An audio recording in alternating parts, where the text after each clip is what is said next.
Sir, with your permission, I rise to lay on the table a copy each of the following papers, Hindi and English versions, under Article 281 of the Constitution, report for 2026 to 2031, Volume 1, main report of the 16th Finance Commission.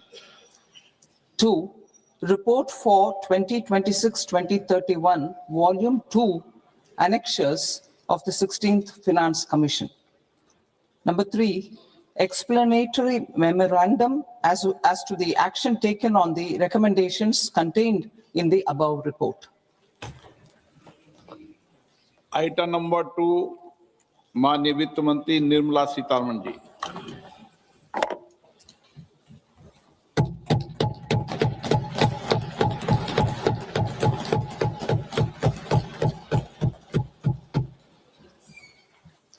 Honorable Speaker, sir, on the sacred occasion of Magh Purnima and the birth anniversary of Guru Ravidas, I present the budget for the year 2026-2027.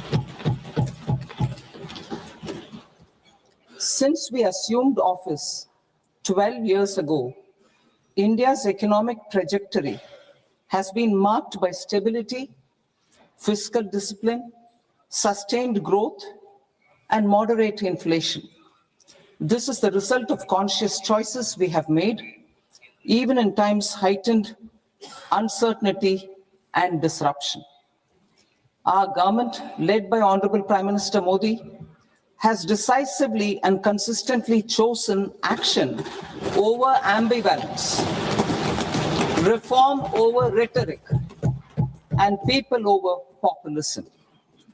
We have pursued far-reaching structural reforms, fiscal prudence and monetary stability, whilst maintaining a strong thrust on public investment. Keeping Atmanirbharta as a lodestar, we have built domestic manufacturing capacity, energy security, and reduced critical import dependencies. Simultaneously, we have ensured that citizens benefit from every action of the government, undertaking reforms to support employment generation, agricultural productivity, household purchasing power, and universal services to people. These measures have delivered a high growth rate of around 7% and helped us make substantial strides in poverty reduction and improvement in the lives of our people. Today, we face an external environment in which trade and multilateralism are impaired and access to resources and supply chains are disrupted. New technologies are transforming production systems while sharply increasing demands on water, energy, and critical minerals. India will continue to take confident steps towards Vikasit Bharat, balancing ambition with inclusion. As a growing economy with expanding trade and capital needs, India must also remain deeply integrated with global markets, exporting more and attracting stable long-term investment.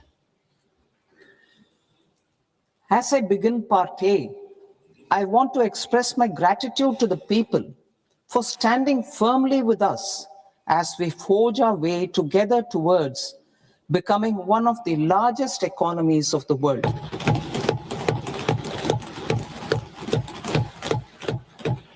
Our aim is to transform aspiration into achievement and potential into performance as we ensure that the dividends of growth reach every farmer, the scheduled caste, the scheduled tribes, the nomads, the youth, the poor, and the women. In Vikasit Bharat Young Leaders Dialogue 2026, several innovative ideas were shared with our Prime Minister, which have inspired many of the proposals, making this a unique Yuva Shakti-driven budget. Our government's sankalp is to focus on our poor, underprivileged, and the disadvantaged. To deliver on this sankalp, And given that this is the first budget prepared in Kartavya Bhavan, we are inspired by three Kartavya. Our first Kartavya is to accelerate and sustain economic growth by enhancing productivity and competitiveness and building resilience to volatile global dynamics.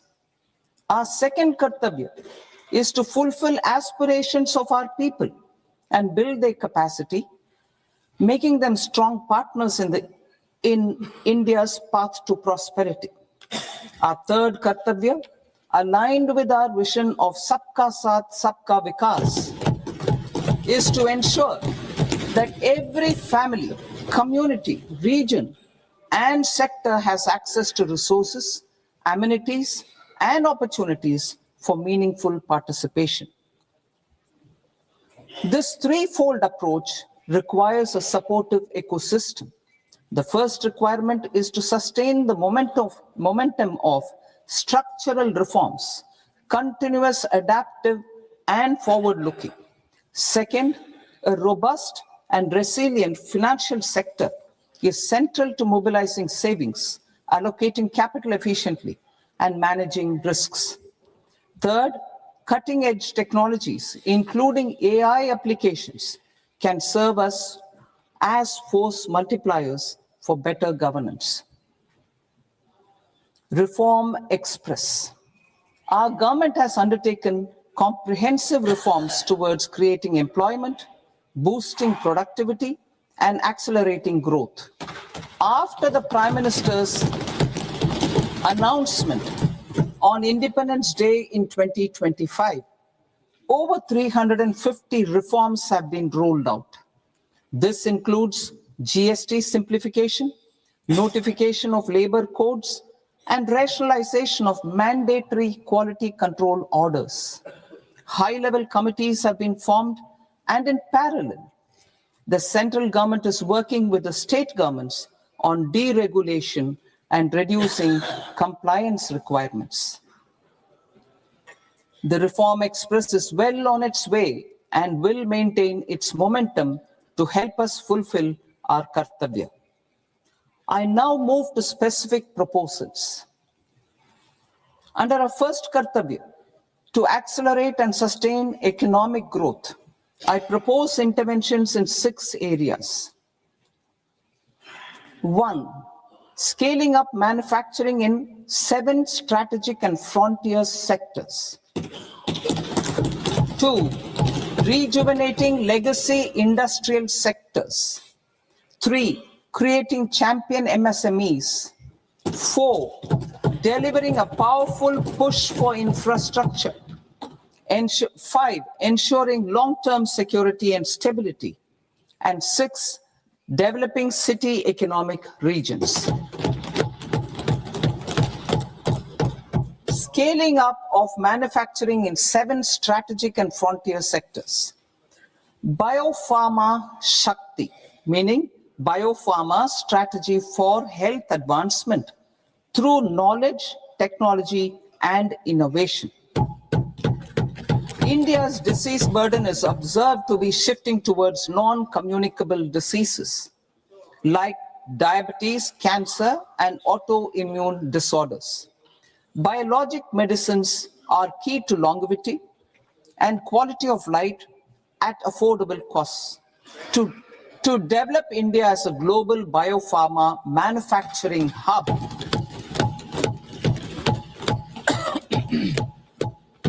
I propose the Biopharma Shakti with an outlay of 10,000 crores over the next 5 years.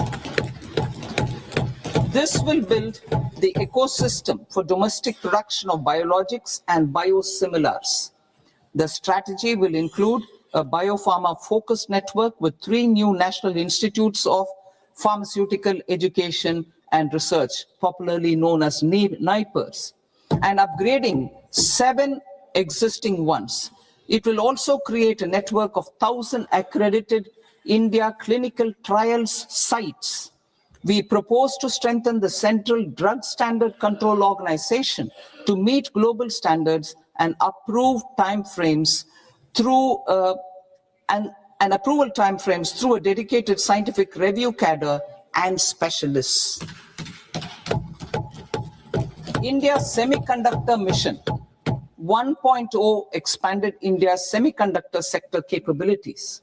Building on this, we will launch ISM 2.0 to produce equipment and materials, design full-stack Indian IP, and fortify supply chains. We will also focus on industry-led research and training centers to develop technology and skilled workforce.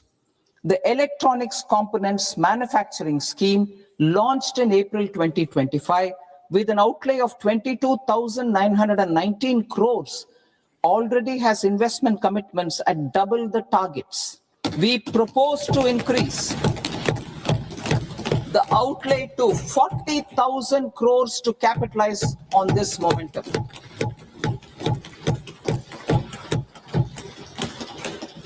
A scheme for rare earth permanent magnets was launched in 2025 November. We now propose to support the mineral-rich states of Odisha, Kerala, Andhra Pradesh, and Tamil Nadu to establish dedicated rare earth corridors to promote mining, processing, research, and manufacturing.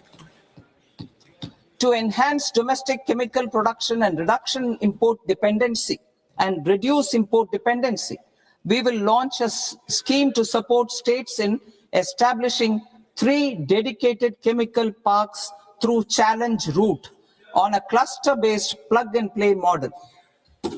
Strong capital goods.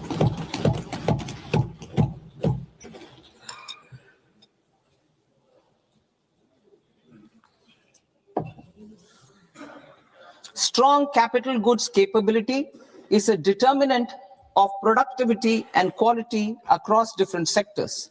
Towards building this capacity, I propose the following. High-tech tool rooms will be established by central public sector enterprises at 2 locations as digitally enabled automated service bureaus that locally design, test, and manufacture high-precision components at scale and at lower cost. 2, a scheme for enhancement of construction and infrastructure equipments will be introduced to strengthen domestic manufacturing of high value and technologically advanced CIE. This can range from lifts in a multi-storied apartment or firefighting equipment in multiplexes, large or small, and to tunnel boring equipments for building metros and high altitude roads. I also propose a scheme for container manufacturing to create a globally competitive container manufacturing ecosystem with a budgetary allocation of 10,000 crores over a 5-year period. For the labor-intensive textile sector, I propose an integrated program with 5 subparts.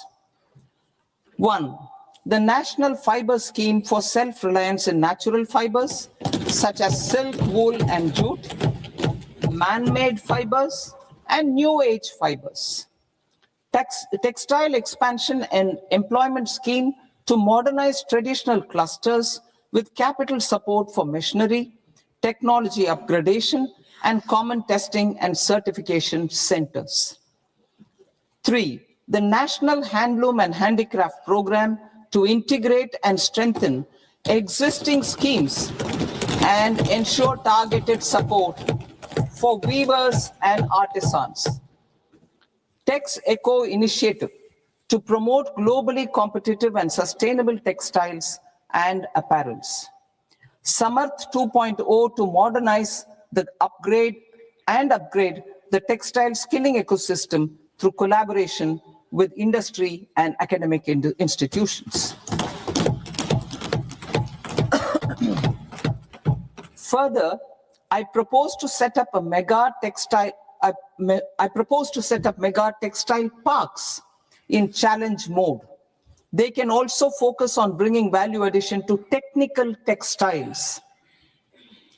I propose to launch the Mahatma Gandhi Gram Swaraj initiative to strengthen khadi, handloom, and handicrafts.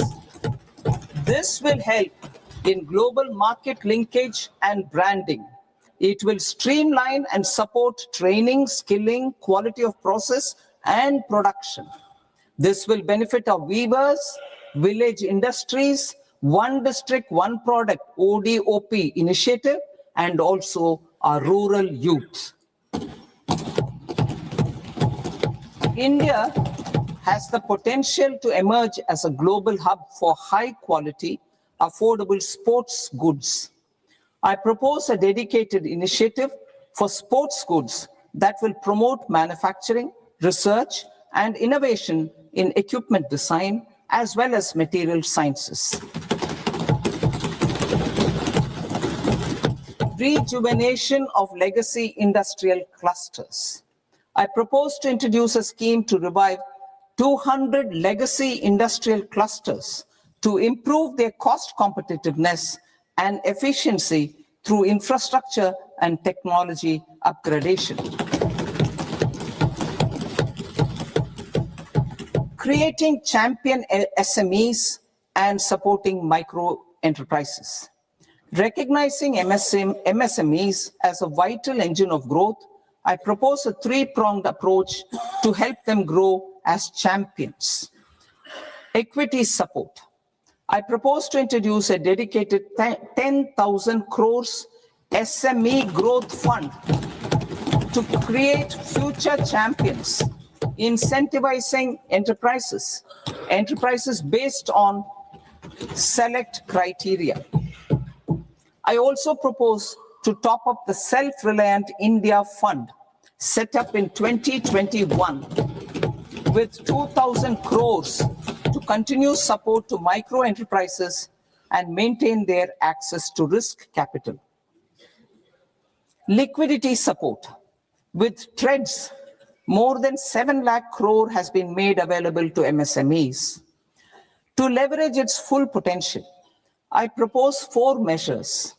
1, mandate TREDS as the transaction settlement platform for all purchases from MSMEs by CPSEs, serving as a benchmark for other corporates. 2, introduce a credit guarantee support mechanism through CGTMSE for invoice discounting on TREDS platform.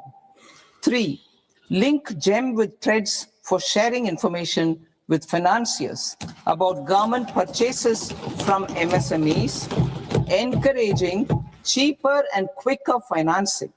4, introduce TREDS receivables as asset-backed securities, helping develop a secondary market, enhancing liquidity and settlement of transactions. Professional support. Government will facilitate professional institutions such as the ICAI, ICSI, ICMAI to design short-term modular courses and practical tools to develop a cadre of corporate mitras, especially in Tier 2 and Tier 3 towns. These accredited para-professionals will help MSMEs meet compliance requirements at affordable costs. Infrastructure. During this past decade, our government has undertaken several initiatives for large-scale enhancement of public infrastructure, including through new financing instruments such as Infrastructure Investment Trust in WITS and Real Estate Investment Trust REITs, and institutions like NIIF and NABFID. We shall continue to focus on developing infrastructure in cities with over 5 lakh population, that is Tier 2, Tier 3 cities, which have expanded to become growth centers. Public capital expenditure has increased manifold from 2 lakh crore in 2014-15 to an allocation of 11.2 lakh crore in BE 25-26. In this coming year, that is Financial year 2026-27, I propose to increase it to 12.2 lakh crores to continue the momentum. To strengthen the confidence of private developers regarding risks during infrastructure development and construction phase, I propose to set up an infrastructure risk guarantee fund to provide prudentially calibrated partial credit guarantee to lenders. Over the years, RITES have emerged as a successful instrument for asset monetization. I propose to accelerate recycling of significant real estate assets of the CPSEs through the setting up of dedicated RITES.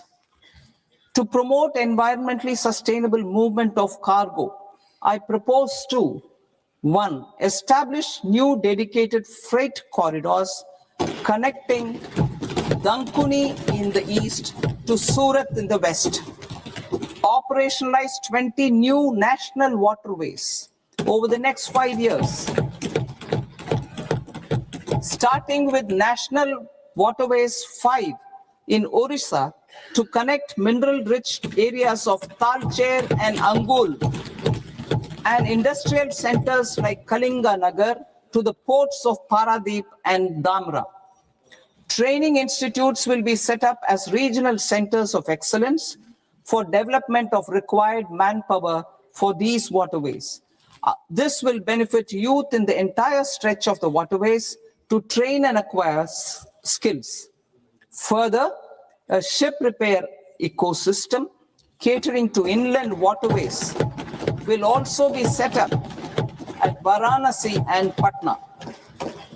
And C, launch a coastal cargo promotion scheme for incentivizing a modal shift from rail to road to increase the share of inland waterways and coastal shipping from 6% to 12% by 2047.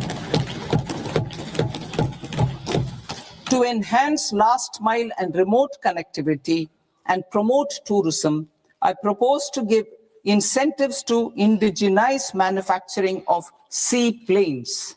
A seaplane VGF scheme will be also introduced to provide support for operations. Carbon capture, utilization and storage. Aligning with the roadmap launched in December 2025, the carbon capture, utilization and storage technologies at scale will achieve higher readiness and in end-use application across 5 industrial sectors, including power, steel, cement, refineries, and chemicals. An outlay of 20,000 crore is proposed over the next 5 years for this purpose. City economic regions. Cities are India's engines of growth, innovation, and opportunities. We shall now focus on Tier 2, Tier 3 cities, and even temple towns, which need modern infrastructure and basic amenities. This budget aims to further amplify the potential of cities to deliver the economic power of agglomerations by mapping city economic regions based on their specific growth drivers. An allocation of 5,000 crore per CER over 5 years is proposed for implementing their plans through a challenge mode with a reform-cum-result-based financing mechanism. In order to promote environmentally sustainable passenger systems, we will develop 7 high-speed rail corridors between cities as growth connectors, namely Mumbai to Pune, Pune to Hyderabad, Hyderabad to Bengaluru, Hyderabad to Chennai, Chennai to Bengaluru, Delhi to Varanasi, Varanasi to Siliguri.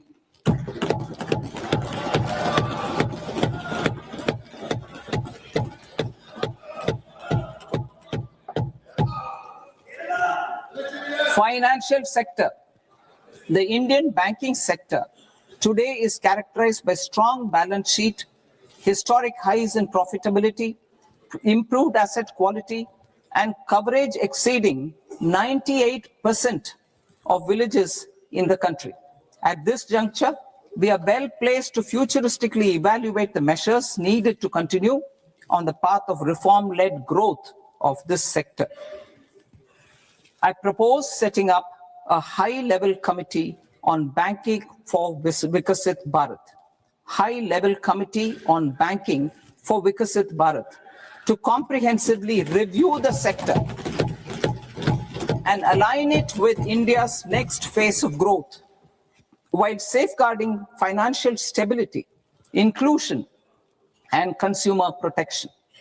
The vision for NBFCs for Vikasit Bharat has been outlined with clear targets for credit disbursement and technology adoption in order to achieve scale and improve efficiency in the public sector NBFCs. As a first step, it is proposed to restructure the Power Finance Corporation and Rural Electrification Corporation. I propose a comprehensive review of the foreign exchange management non-debt instruments rules to create a more contemporary, user-friendly framework for foreign investments consistent with India's evolving economic priorities.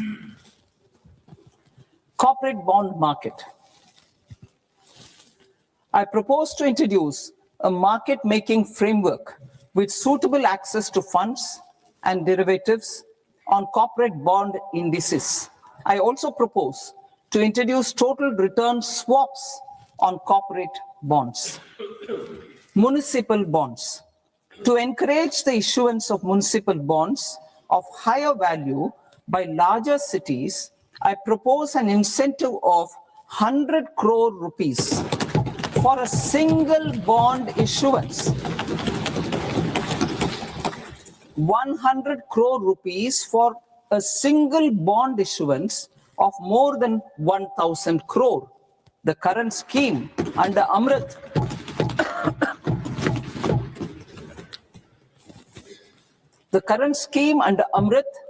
which incentivizes issuances up to 200 crores only, will also continue to support smaller and medium towns. That will also continue to support the smaller and medium towns. Ease of doing business. Individual persons resident outside India, PROI, will be permitted to invest in equity instruments of listed Indian companies through the portfolio investment scheme. It is also proposed to increase the investment limit for an individual PROI under the scheme from 5% to 10%, with an overall investment limit for all individual PROIs to 24% from the current 10%. Emerging technologies including AI. 21st century is technology driven. Adoption of technology is for the benefit of all people. Farmers in the field, women in STEM, youth keen to upskill, and Divyangjan to access newer opportunities. The government has taken several steps to support new technologies through AI mission, National Quantum Mission, Anusandhan National Research Fund, and Research and Development and Innovation Fund. Our second kartavya is to fulfill aspirations and build capacities. Close to 25 crore individuals have come out of multi-dimensional poverty through a decade of our government's sustained and reform-oriented efforts.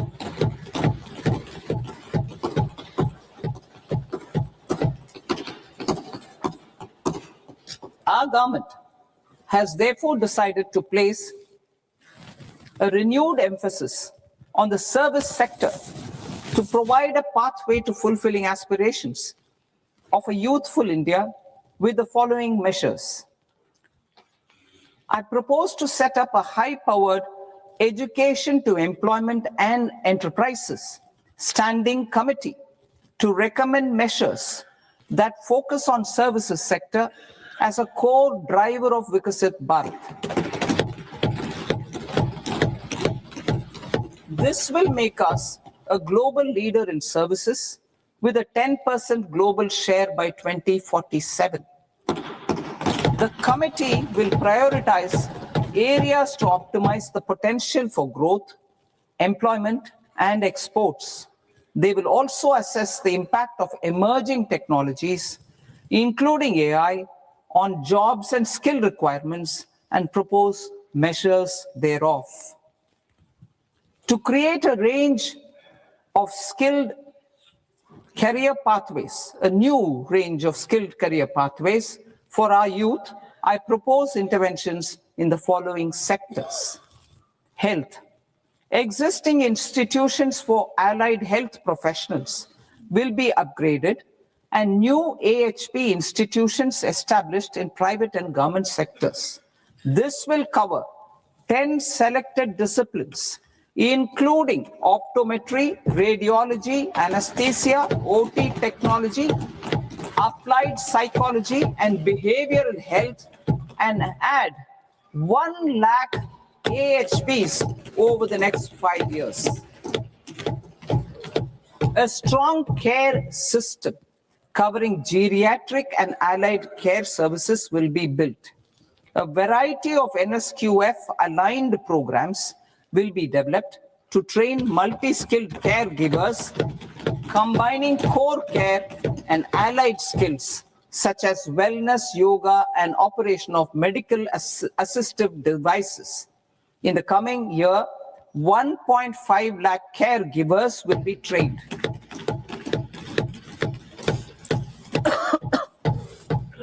Hubs for medical value tourism. To promote India as a hub for medical tourism services, I propose to launch a scheme to support states in establishing 5 regional medical hubs in partnership with the private sector.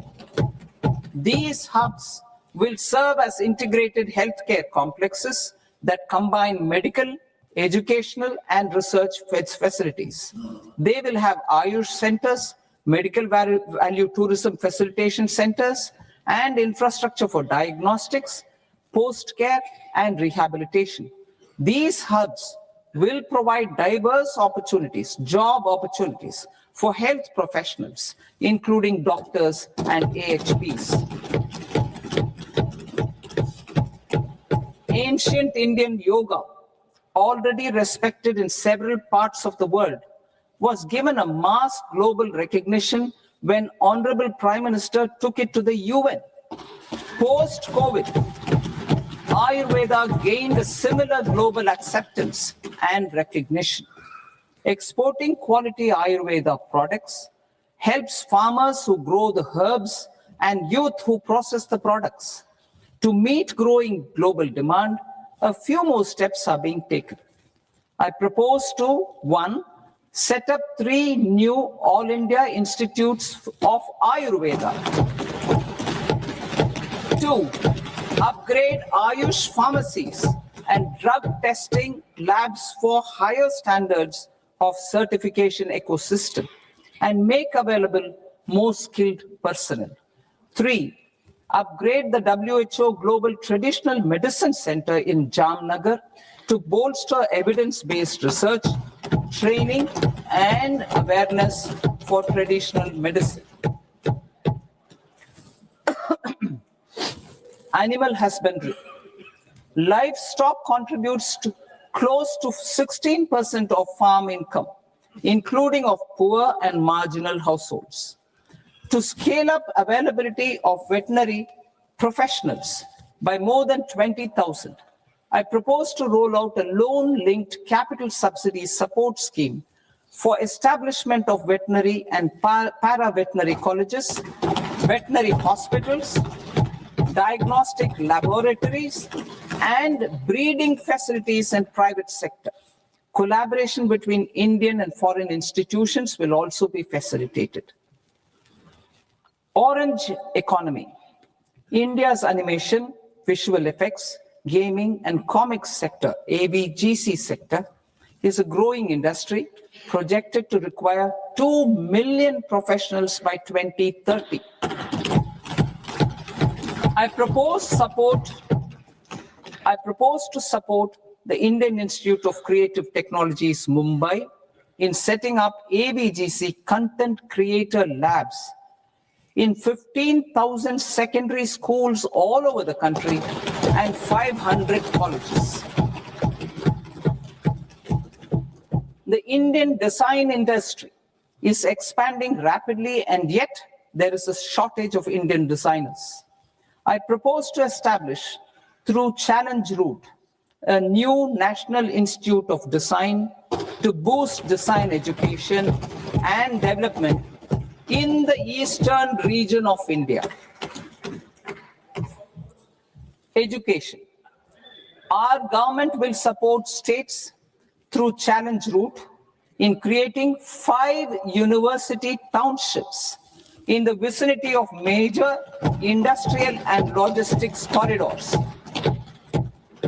These planned academic zones will host multiple universities, colleges, and research institutions, skill centers, and residential complexes.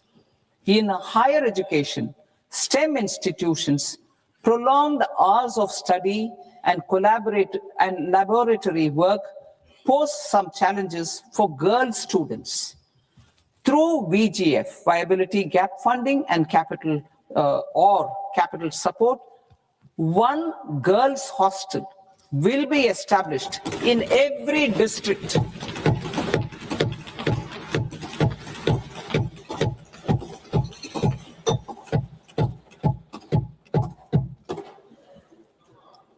To promote astrophysics and astronomy via immersive experiences.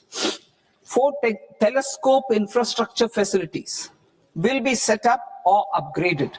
The National Large Solar Telescope, the National Large Optical Infrared Telescope, the Himalayan Chandra Telescope, and the Cosmos 2 Planetarium.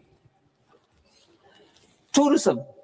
The tourism sector has the potential to play a large role in the employment generation, forex earnings, and expanding the local economy. I propose to set up a National Institute of Hospitality by upgrading the existing National Council for Hotel Management and Catering Technology. It will function as a bridge between academia, industry, and government. I also propose a pilot scheme for upskilling 10,000 guides in 20 iconic tourist sites through a standardized, high-quality, 12-week training course in hybrid mode in collaboration with the Indian Institute of Management. A national destination digital knowledge grid will be established to digitally document all places of significance, cultural, spiritual, and heritage. This initiative will create a new ecosystem of jobs for local researchers, historians, content creators, and technology partners. India has the potential and opportunity to offer world-class trekking and hiking experience. We will develop ecologically sustainable mountain trails in Himachal Pradesh, Uttarakhand, and Jammu Kashmir. Also in Araku Valley in the Eastern Ghats and Podigai Malai in the Western Ghats. Turtle trails along key nesting sites in the coastal areas of Odisha, Karnataka, and Kerala. And 3 bird watching trails along the Pulikat Lake in Andhra Pradesh, Tamil Nadu. It's on the border. Under the visionary leadership of Honorable Prime Minister, we established the International Big Cat Alliance in 2024. This year, India is hosting the first ever global Big Cat Summit, where heads of governments and ministers from 95 range countries will deliberate on collective strategies for conservation. Heritage and culture tourism. I propose to develop 15 archaeological sites, including Lothal, Dolavira, Rakigadi, Adichanallur, Saranath, Hastinapur, and Leh Palace into vibrant experiential cultural destinations. Excavated landscapes will be open to the public through curated walkways. Immersive storytelling skills and technologies will be introduced to help conservation labs, interpretation centers, and guides. The sports sector provides multiple means of employment, skilling, and job opportunities. Taking forward the systematic nurturing of sports talent, which is set in motion through the Khelo India program earlier, I propose to launch a Khelo India mission to transform the sports sector over the next decade. The mission will facilitate an integrated talent development pathway supported by training centers, which are foundational, intermediate, and elite levels. B, systematic development of coaches and support staff. C, integration of sports science and technology. D, competitions and leagues to promote sports culture and provide platforms. And E, development of sports infrastructure for training and competition. Our third Kartavya aligns with our vision of Sabka Saath, Sabka Vikas towards Vikasit Bharat. This requires targeted efforts for 1, increasing farmer incomes through productivity enhancement and entrepreneurship, with special attention to small and marginal farmers. B, empowering Divyangjan through access to livelihood opportunities, training, and high-quality assistive devices. C, empowering the vulnerable to access mental health and trauma care.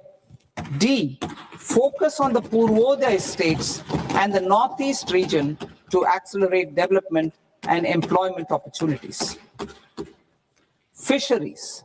We will undertake initiatives for integrated development of 500 reservoirs and Amrit Sarovars. 2, strengthen the fisheries value chain in coastal areas and enable market linkages involving startups and women-led groups together with fish farmer producer organizations. Animal husbandry. To provide quality employment opportunities in rural and peri-urban areas, we will support the animal husbandry sector in entrepreneurship development through A, credit-linked subsidy program, B, scaling up and modernization of livestock enterprises, C, enhanced creation of livestock, dairy, and poultry, enhanced creation of livestock, dairy, and poultry-focused integrated value chains, and D, encourage creation of livestock farmer producer organizations. High-value agriculture.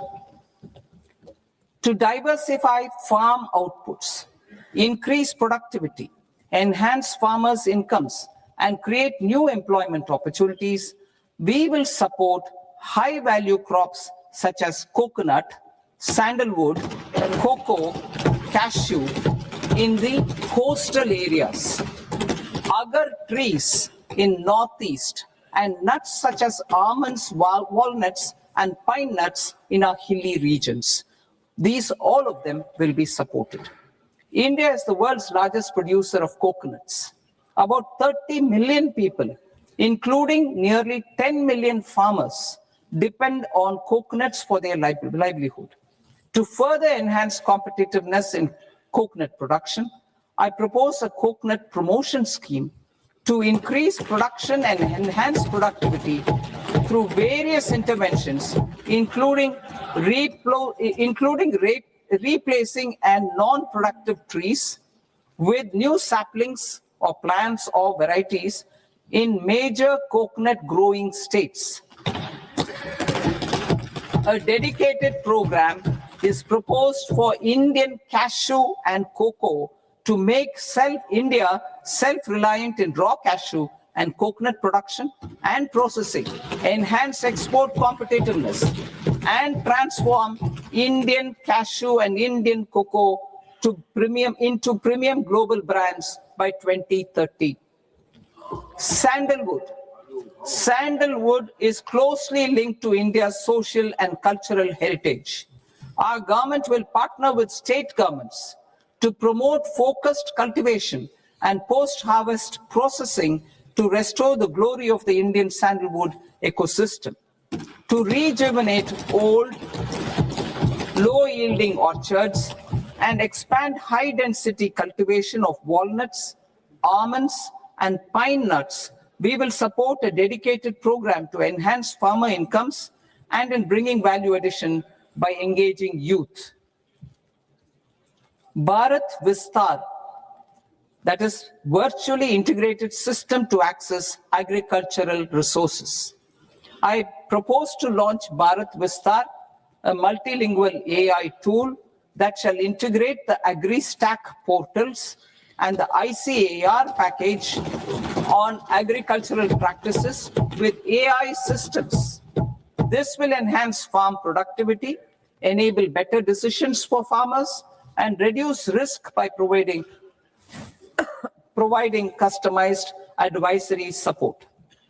She Marts for rural women-led enterprises. Building on the success of Lakpati Didi program, I propose to help women take the next step from credit-linked livelihoods to being owners of enterprises. Self-help entrepreneur, She Marts will be set up as community-owned retail outlets within the cluster-level federations through enhanced and innovative financing instruments. Empowering Divyangjan. Divyangjan Kaushal Yojana. Information technology, AVGC sectors, hospitality and food and beverages sectors often offer task-oriented and process-driven roles which are suitable for Divyangjan. We will ensure dignified livelihood opportunities through industry-relevant and customized training specific to each Divyangjan group. Divyang Sahara Yojana. Timely access to high-quality assistive devices for all eligible Divyangjan is a fundamental need.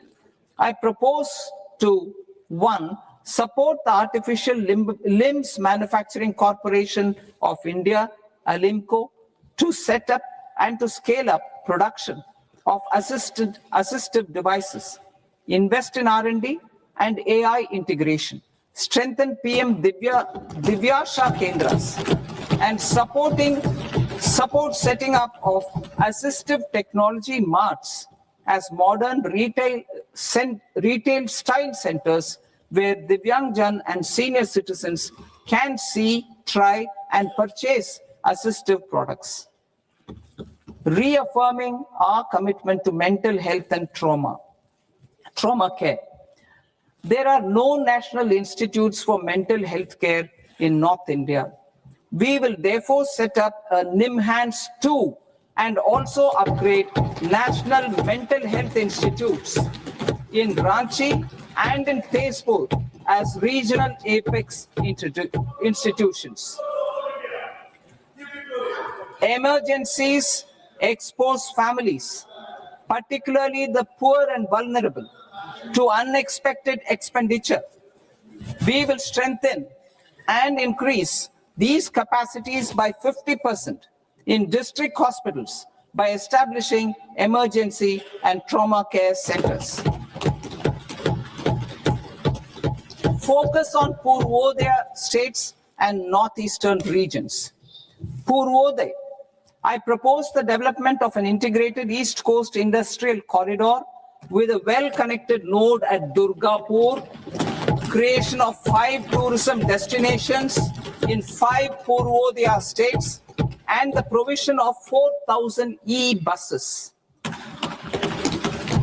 Buddhist sites in northeastern region.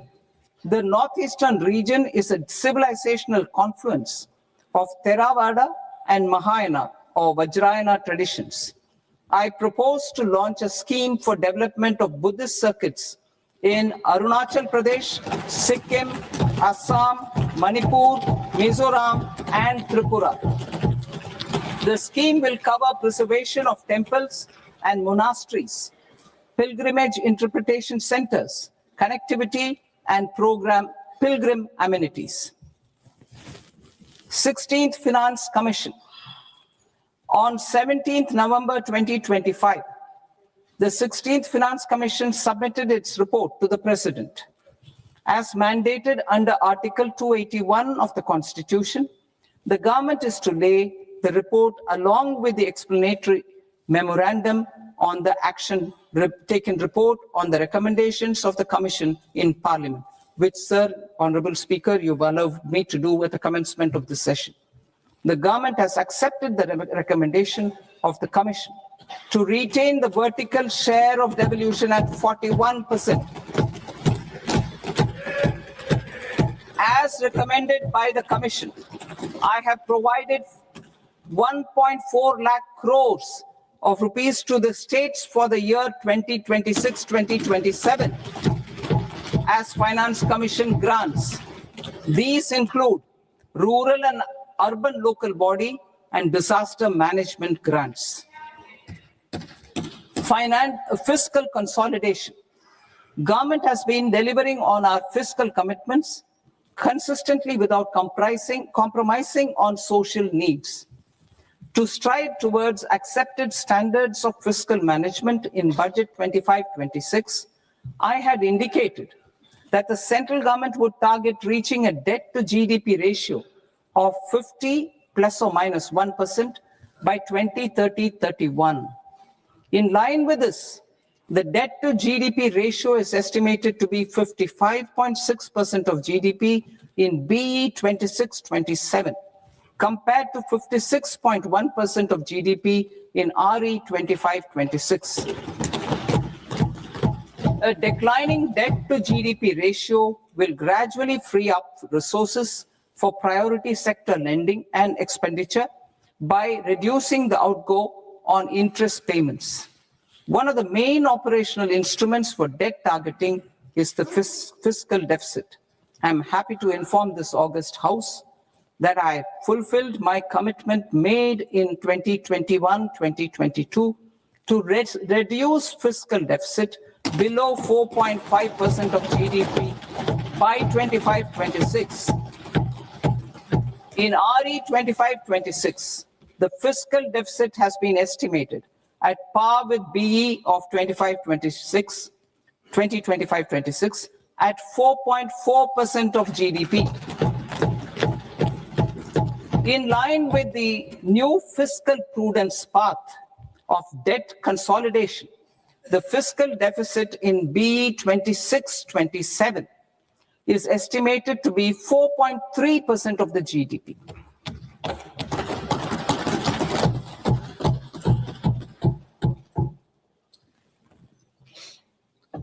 The revised estimates of the non-debt receipts are 34 lakh crore rupees, of which the centre's net tax receipts are 26.7 lakh crore. The revised estimate of the total expenditure is 49.6 lakh crore rupees, of which the capital expenditure is about 11 lakh crores. Budget estimates 2026 to 2027. Coming to 26-27, the non-debt receipts and the total expenditure are estimated as 36.5 lakh crore and 53.5 lakh crore respectively. The centre's net tax receipts are estimated at 28.7 lakh crore rupees.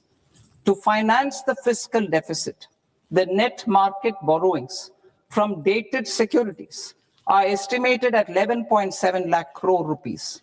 The balance financing is expected to come from small savings and other sources. The gross market borrowings are estimated at 17.2 lakh crore rupees. I'll now move to Part B. Part B, direct taxes.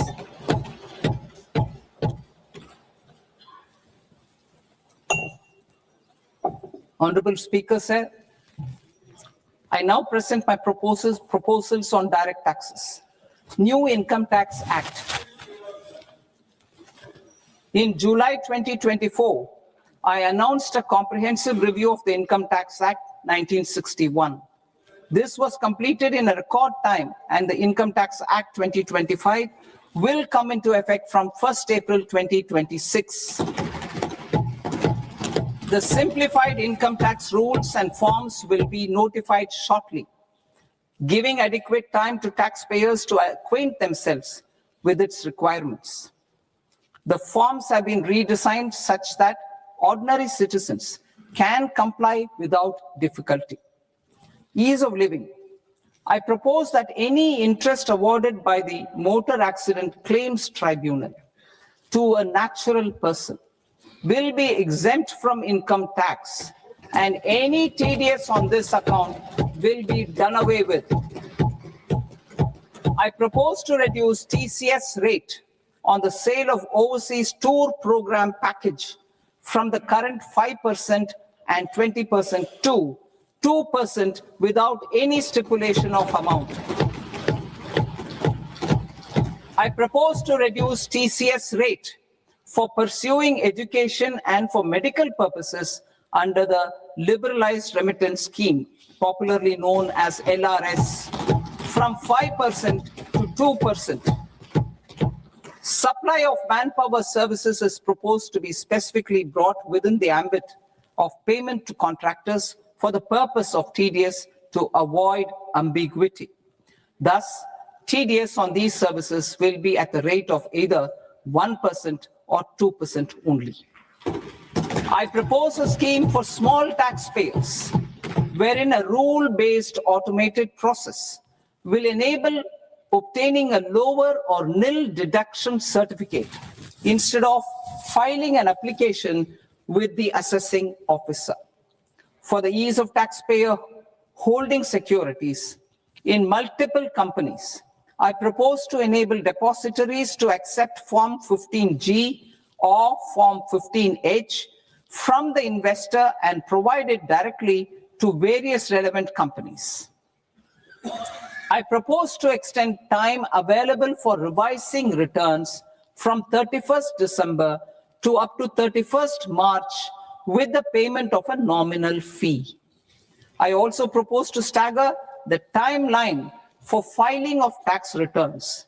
Individuals with ITR 1 and ITR 2 returns will continue to file till 31st July, and non-audit business cases or trusts are proposed to be allowed time till 31st August. TDS on sale of immovable property by a non-resident is proposed to be deducted and deposited through resident buyers and his or her PAN-based challan instead of requiring a TAN, which is a temporary accounting number. To address practical issues of small taxpayers like students, young professionals, tech employees, relocated NRIs, and such others, I propose to introduce a one-time 6-month foreign asset disclosure scheme for these taxpayers to disclose income or assets below a certain size. This scheme would be applicable for two categories of taxpayers, namely, A, who did not disclose their overseas income or assets, and B, who disclosed their overseas income and or paid due tax but could not declare the asset acquired. For category A, the limit of undisclosed income or asset is proposed to be up to 1 crore rupees.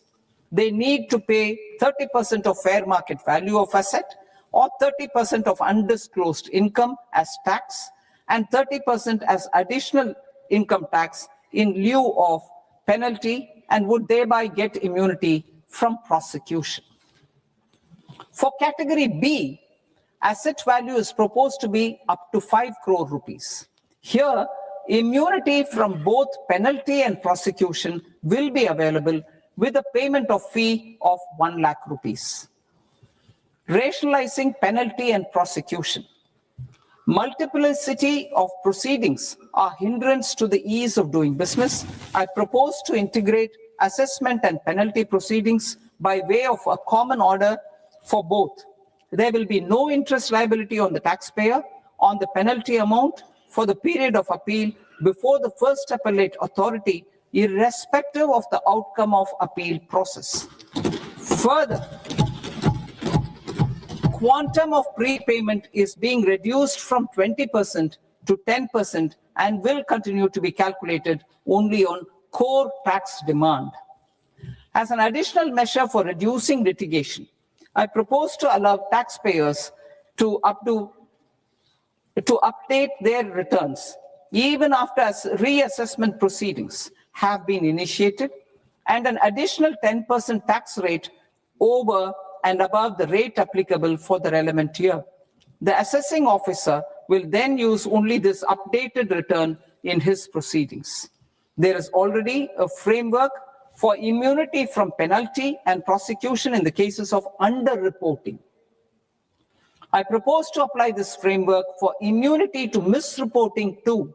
However, in such a case, the taxpayer will need to pay 100% of the tax amount as an additional income tax over and above the tax and interest due. Penalties for certain technical defaults, such as failure to get accounts audited, non-furnishing of transfer pricing audit report, and default in furnishing statement for financial transactions, are proposed to be converted into fee.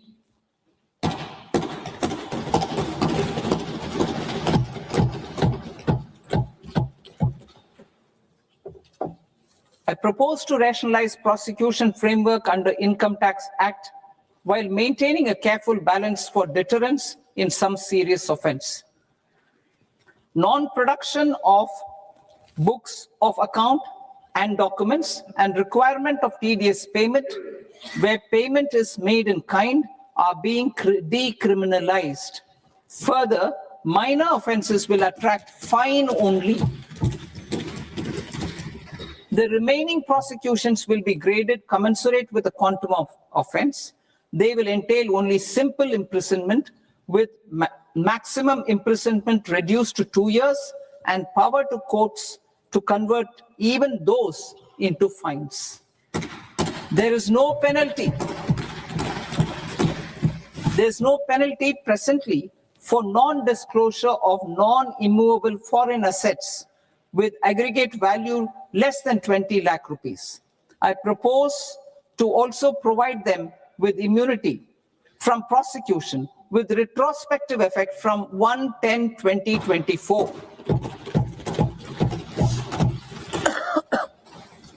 Cooperatives. Deduction is already allowed to a primary cooperative society engaged in supplying milk, oilseeds, fruits or vegetables raised or grown by its members. I propose to extend this deduction to also include supply of cattle feed and cotton seed produced by its members.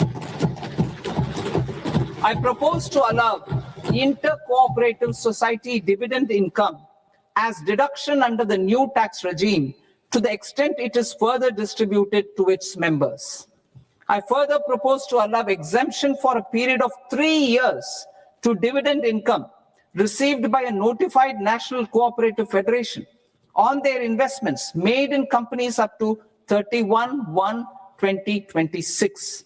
This exemption would be allowed only for dividends further distributed to its member cooperatives.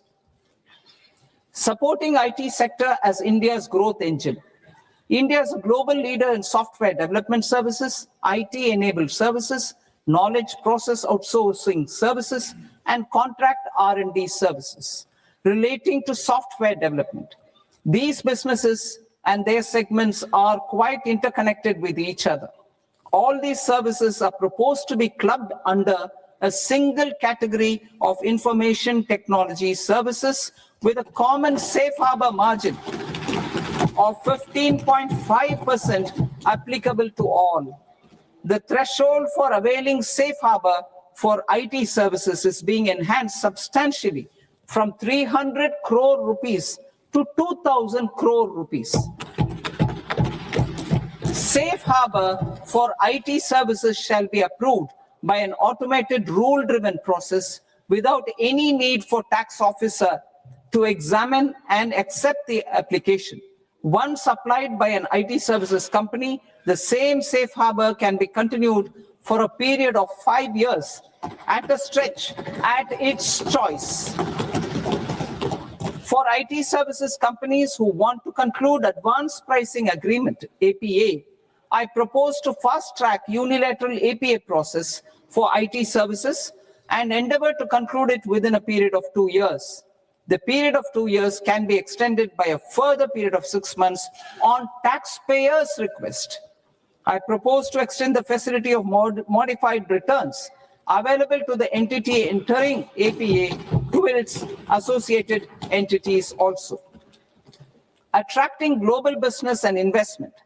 Recognizing the need to enable critical infrastructure and boost investment in data centers, I propose to provide tax holiday till 2047 to any foreign company that provides cloud services to customers globally by using data center services from India.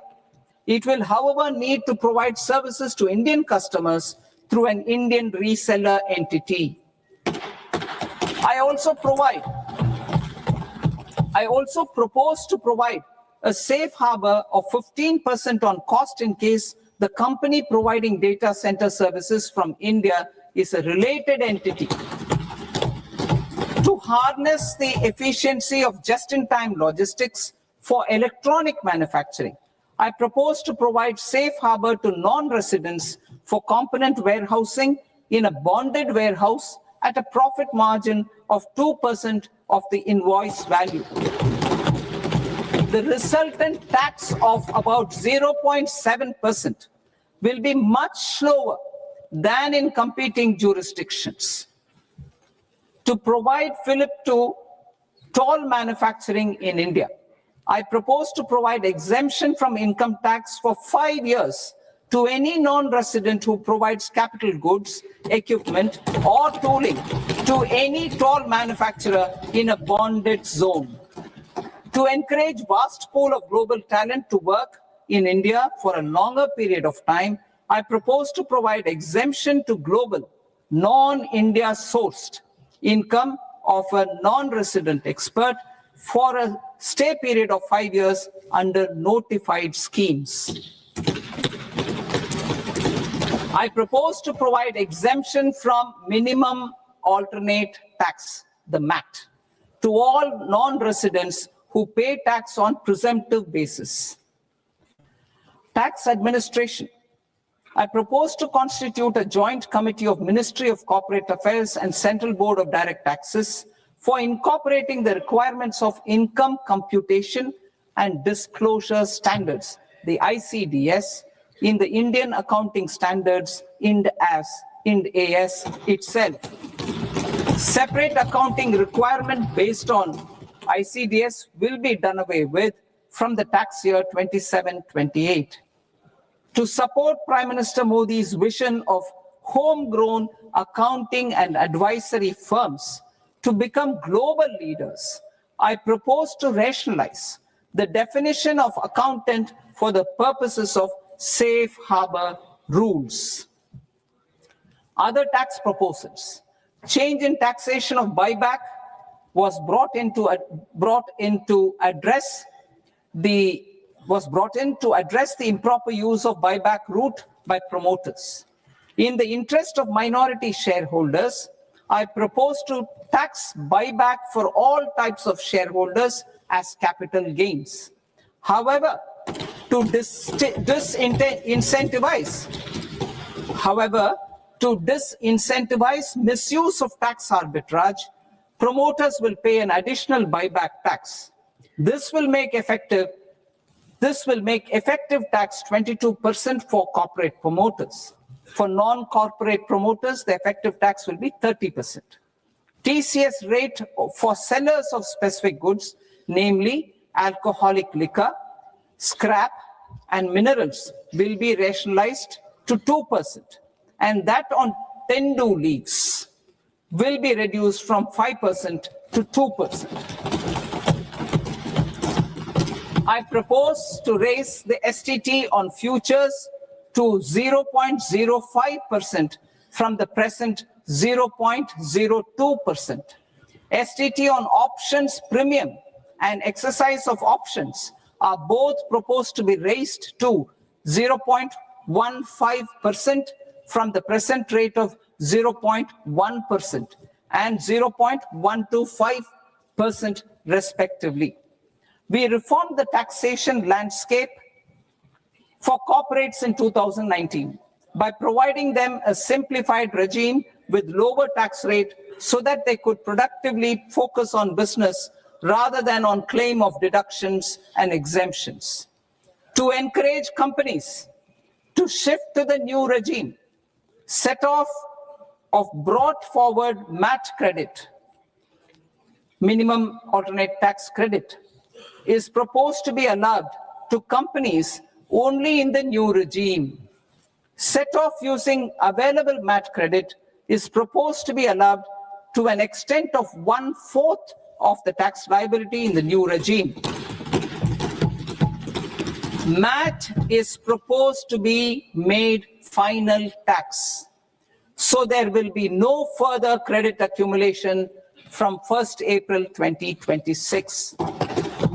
In line with this change, the rate of final tax is being reduced to 14% from the current MAT rate of 15%.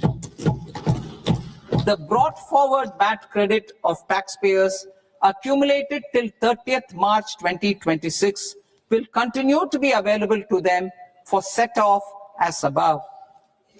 Indirect taxes. I shall now take up proposals related to indirect taxes. My proposals for customs and central excise aim to further simplify the tariff structure, support domestic manufacturing, promote export competitiveness, and correct inversion in duty. To continue weeding out long continuing customs duty exemptions, I propose to remove certain exemptions on items which are being manufactured in India or where the imports are negligible. Similarly, to further simplify the process of ascertaining the rate of duty applicable on a particular item, I propose to incorporate certain effective rates in various customs notifications to the tariff schedule itself. I shall now take up sector-specific proposals. Promotion of exports of marine, leather, and textile products. I propose to increase the limit for duty-free imports of specified inputs used for processing seafoods for export from the current 1% to 3% of FOB value of the previous year's export turnover.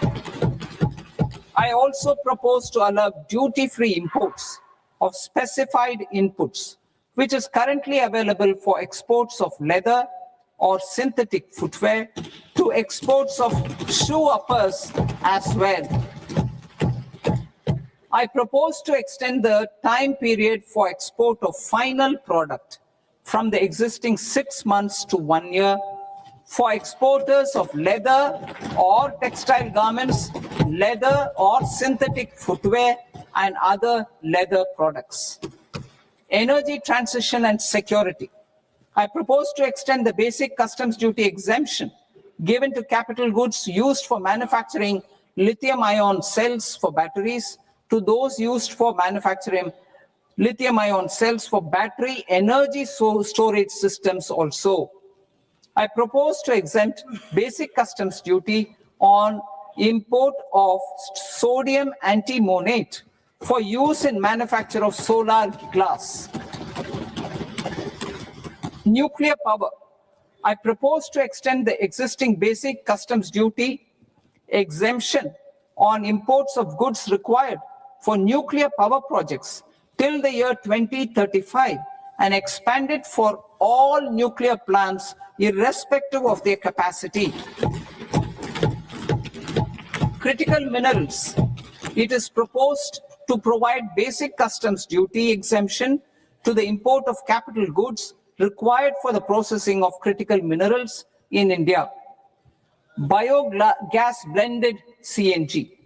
I propose to exclude the entire value of biogas while calculating the central excise duty payable on biogas blended CNG. Civil and defense aviation. I propose to exempt basic customs duty on components and parts required for the manufacture of civilian training and other aircrafts. It is proposed to exempt basic customs duty on raw materials imported for the manufacture of parts of aircraft to be used in maintenance, repair, or overall requirements by units in the defense sector. Electronics. To deepen value addition in the consumer electronics sector, I propose to exempt basic customs duty on specified parts used in the manufacture of microwave ovens.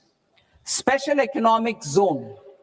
To address the concerns arising about utilization of capacity by manufacturing units in the special economic zones due to global trade disruptions, I propose as a special one-time measure to facilitate sales by eligible manufacturing units in SEZs to the domestic tariff area at concessional rates of duty. The quantity of such sales will be limited to a prescribed proportion of their exports. Necessary regulatory changes will be undertaken to operationalize the measures while ensuring level playing field for the units working in the DTA. Ease of living. To rationalize the customs duty structure for goods imported for personal use, I propose to reduce the tariff rate on all dutiable goods imported for personal use from 20% to 10%. To provide relief to patients, particularly those suffering from cancer, I propose to exempt basic customs duty on 17 drugs or medicines. I propose also to add 7 more rare diseases for the purposes of exempting import duties on personal imports of drugs, medicines, and food for special medical purposes used in their treatment. Customs process. India's role and share in the global trade is poised for a major leap in line with our ambition and journey towards Viksit Bharat. In this regard, I propose many measures for custom processes to have minimal intervention for smoother and faster movement of goods and greater certainty to the trade. Trust-based systems. I propose to enhance duty deferral period for Tier 2 and Tier 3 authorized economic operators, known as AEOs, from 15 days to 30 days. I propose to provide eligible manufacturer importers the same duty deferral facility. This should encourage them to get themselves accredited as a full-fledged Tier 3 AEO in due course. To provide greater certainty and for better business planning, I propose to extend validity period of advance ruling binding on customs from the present 3 years to 5 years. In the spirit of the whole of government approach,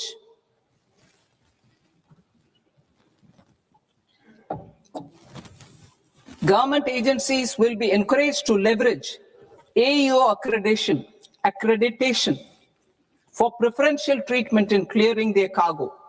Regular importers with trusted long-standing supply chains will be recognized in the risk system so that the need for verification of their cargo every time can be minimized.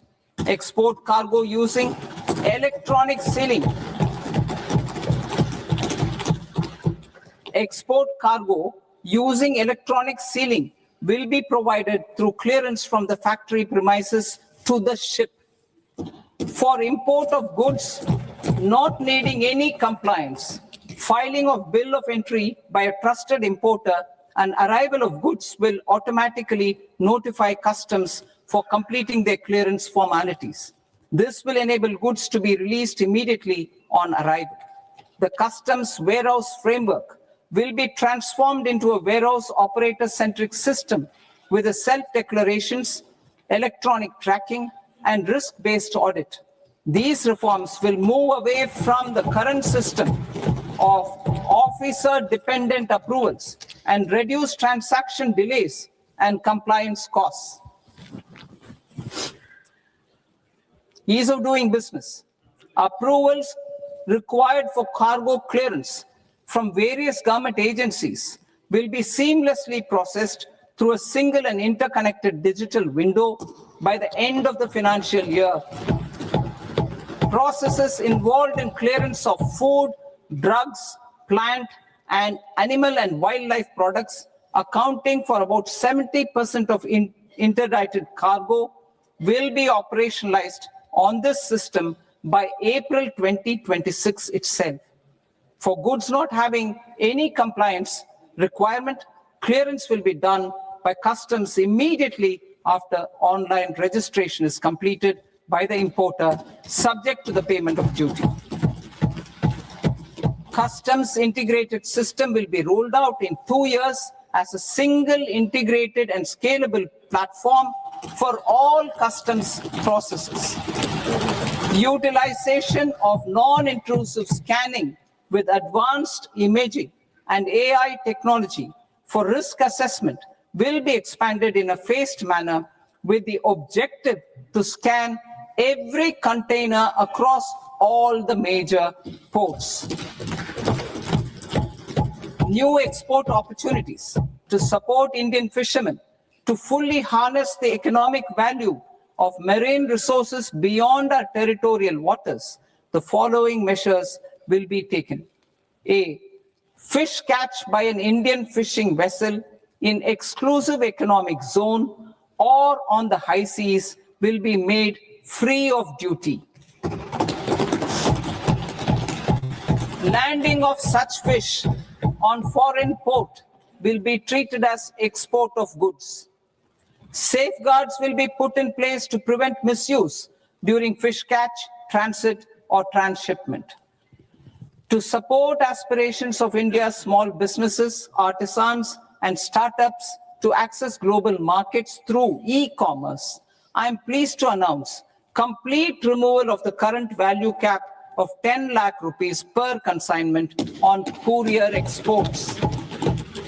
In addition, handling of rejected and returned consignments will be improved with effective use of technology for identifying such consignments. I propose to revise provisions governing baggage clearance during international travel to address genuine concerns of passengers. The revised rules will enhance duty-free allowances in line with the present-day travel realities and provide clarity in temporary carriage of goods brought in or taken out. There are honest taxpayers who are willing to settle disputes by paying all their dues, but they get deterred due to negative connotation associated with penalty. They will now be able to close cases by paying an additional amount in lieu of penalty. Honorable Speaker, sir, with this, I commend the budget to this august House. Jai Hind.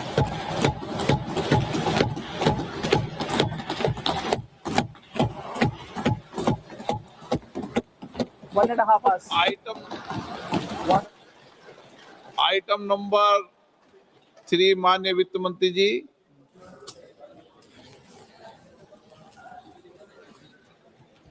Item number 2, sir. 3। 3. Sir, with your permission, I rise to lay on the table of the the following statements under Section 3, 1 of the Fiscal Responsibility and Budget Management Act of 2003, medium-term fiscal policy cum fiscal policy strategy statement, and macroeconomic framework statement. Item number 4 माननीय वित्त मंत्री जी। Sir, with your permission, I move for leave to introduce the Finance Bill 2026. प्रश्न ये कि विधेयक को पुनर्स्थापित करने की अनुमति प्रदान की जाए। जो सदस्य इस पक्ष में हाँ गए, जो सदस्य विरोध में ना गए, मेरे विचार में निर्णय हाँ वालों के पक्ष में, हाँ वालों के पक्ष में अनुमति प्रदान की जाती है। माननीय मंत्री जी अब विधेयक पुनर्स्थापित करें। Sir, I introduce the bill. माननीय सदस्यगण, आपको सूचित किया जाता है कि माननीय वित्त मंत्री जी के बजट भाषण की कॉपी पब्लिकेशन काउंटर पर ली जाती है। बजट भाषण और बजट से संबंधित दस्तावेज आपके मोबाइल फोन और मेंबर पोर्टल्स पर ही उपलब्ध है। सभा की कार्रवाई कल सोमवार दिनांक 2 फरवरी 2026 को प्राप्त 11 बजे तक के लिए स्थगित की जाती है।